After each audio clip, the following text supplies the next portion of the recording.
Assalamualaikum dan salam sejahtera. Selamat pagi. Selamat juga menyambut hari Sabtu hari ini untuk berehat-rehat di rumah. Ya, anda bersama saya Hafiz Dosa selain daripada selamat pagi, Assalamualaikum dan juga selamat hari jadi buat Zahira Razi. Tahniah Zahira atas ulang tahun kelahiran yang ke-62. 17. Oh, bukan. 17 Hafiz. Muda lagi. Tapi Zahira tetap maintain 2 tahun saya kenal dia masih lagi usianya tak naik-naik ya. 17. Tapi saya nak dengar Hafiz menyanyikan untuk saya lagu Hari Jadi. Saya takut konti ambil terus kembali sampai sini. Baik, seperti biasa hari Sabtu hari ini 19 September 2020, Pesona XY akan terus menghiburkan anda dengan topik-topik yang cukup menarik, cukup dekat di hati anda dan juga serasi di hati anda, Zahira. Ya, dan hari ini seperti minggu-minggu sebelum ini juga, kita bawakan kepada anda topik-topik yang sangat menarik. Minggu ini juga tak kurang menariknya, Hafiz. Betul, dia macam lebih kurang kesinambungan pada topik minggu lepas. Hari ini adalah berkenaan dengan silang budaya. Mestilah berkaitan dengan perkahwinan, apatah lagi silang budaya. Kalau bercakap tentang perkahwinan yang silang budaya ni, kadang-kadang Zahira, kahwin dengan jiran sebelah pun ada masalah juga. Masakan tak kena, cara duduk tak kena, cara ni tak kena, apatah lagi berkahwin berbeza negeri misalnya. Ya, sebagai contohnya kalau orang kahwin dengan Kedah dan juga Pahang, dua budaya yang berbeza juga yang diamalkan dalam keluarga mereka. Bila membentuk satu family, keluarga, pastinya juga ada cara-cara yang berlainan dan juga tersendiri. Betul, tapi orang kata kelainan itu adalah keunikan yang menjadikan mereka lebih bahagia dan utuh. Oh, Pak, utuh. Utuh. Kita kena raikan tu, Hafiz. Ya, kita nak tengok keutuhan keluarga yang kita akan bawa ke studio. Kita saksikan dulu sedikit bingkisan untuk kita memberi bayangan dan juga gambaran tentang topik dan juga tetamu kita pada hari ini. Saksikan.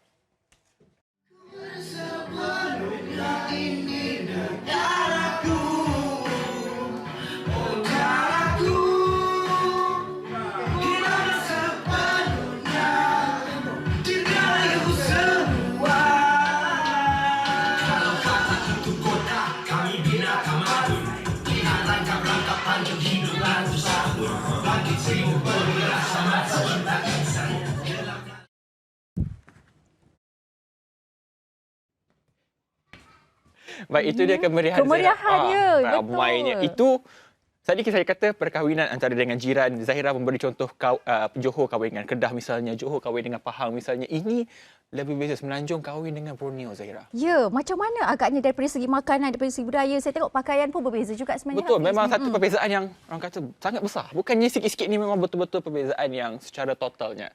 Ya. Okey, so kita dah bersedia untuk perkenalkan tetamu. Pakaiannya cantik, wajahnya cantik, kacak bergaya untuk kita buktikan dan tunjukkan betapa keunikan dan juga perbezaan itu sebenarnya menjadikan kita menarik di bumi bertuah bernama Malaysia. Ya, betul. Ya, tetamu kita yang pertama, Zahira, perkenalkan. Kita perkenalkan Puan Melda Taib, merupakan seorang suri rumah dan juga seorang peniaga dalam talian kan. Selamat datang ke Pesona XY. Terima kasih kerana menjemput. Ya. Dan yang mengikutnya sekali adalah mestilah suaminya. Suaminya. Cik Muhammad Nasiruddin Hassan ataupun namanya The Nash. Dia kata kat saya nama The Nash. Nash. Lebih senang. Mungkin boleh nyanyi sikit lagu Nash. Sekarang tak boleh lah. Okey, Nash dan juga adik kepada Puan Melda, Abdul Saman Taib. Okey, saya abang. Abang. Abang. Okey. Nampak muda. Okey, saya abang kepada Melda, Abdul Saman Taib. Dan Melda merupakan anak ke-10 daripada 12. Anak ke-10 pada 12. Saya anak ke-4. Ramai. Mesti jadi adik kesayangan kan? Sebab dia bongsu perempuan. Pastinya semua kehendak dituruti jugalah ni. Dalam bongsu kahwin jauh pula. Kahwin jauh pula. Itulah. Kita terus, Zahira, tanya soalan kita. Itulah, bila dah bongsu kahwin dengan orang jauh, orang di Semenanjung kan? Apa persepsi Encik Saman masa memula macam mana nak bagi Puan Melda ni? Nak kahwin dengan orang Semenanjung ni? Sebab macam Melda ni bukan yang pertama lah. Kita adik-beradik saya yang lain pun dah ada yang berkahwin dengan orang di Semenanjung. Jadi proses tu lebih mudah lah. Sebab masa Melda berjumpa dengan ni, masa tu parents pun memang dah tak ada. So Melda bawa jagaan saya lah masa tu. So bila ni berhajat ingin menyunting tu, saya rasa kalau dah serasi, bagi saya tak ada masalah. Ada ujian-ujian tak buat dekat Encik Nasruddin? Ya, saya tengok Cik Nash ni nampak macam lepas kan. Macam mana sebenarnya sebab perkahwinan jauh. Jarang sekali lelaki untuk memilih wanita di Borneo. Sebab saya tahu wanita di Borneo ini antara wanita tercantik di dunia. Oh, tu Betul tu. Komennya sikit. Jordan boleh sampai macam mana boleh bertemu jodoh dengan orang Borneo dan bagaimana Encik Nash boleh menerima perbezaan dan juga keunikan yang ada? Ya, saya sebenarnya memang meraihkan perbezaan. Dan saya tak ada masalah dari segi pergaulan saya dengan rakan-rakan maupun dari utara, pantai timur, selatan, ramai kawan-kawan. Dan saya mengenali isteri saya, Melda, dalam keadaan kami selesa kawan. Dan saya tiada halangan dari segi kalau dari perspektif budaya, orang jauh dari Sabah. Jadi tiada masalah bagi saya. Sebab tu kita nampak muka dia gembira. Ya, nampak gembira. Itulah siapa sebenarnya yang cuba mendekati dulu. Adakah Puan Melda ataupun Encik Nasiruddin? Rasanya of course lah dia. Kita kena jual mahal kan. Sebab time tu dekat praktikal. Saya praktikal dekat PWTC. Di Tourism Malaysia. Tourism Malaysia. Jadi dia lah dulu yang ni try propose apa semua. Then kita cakap lah dekat abang lepas praktikal tu lah, lepas belajar apa semua, kita cakap dengan abang kita nak kahwin dengan orang sini. So dia pun okey je. Okey je, tak adalah cakap kan, dia kena belajar untuk bercakap bahasa kita. Tapi saya tengok Encik Nash ni cakap pun kau sabar agak bunyi dia. Bunyi sabar juga. Tanpa kita sedar. Tanpa kita dah terbalik sebenarnya. Yang ni cakap macam orang di sini. Orang tapi ini saya dah macam berasal dari sana pula. Balik. Namanya keutuhan cinta. Keutuhan cinta, betul. InsyaAllah. Baik, macam abangnya sendiri. Abang dah kahwin belum? Abangnya belum. Belum lagi. Adakah Dia abangnya bukan akan promosi mencari lah, orang semenanjung juga. Kalau adik iparnya mencari orang di Borneo, adakah abang iparnya di Borneo akan mencari di Semenanjung juga? Atau macam mana? Saya tidak tetap ke apa-apa lokasi lah. Tapi memandangkan saya pun dah settle down di Semenanjung. Jadi kemungkinan besar untuk bertemu jodoh memang mungkin di Semenanjung. Kemungkinan besar ya? Kemungkinan besar. Sudah ada? Calon-calonnya sudah ada, belum dirasmikan, diformalisekan. Calon-calon ramai tu Hafiz. Awak dah ada calon dah?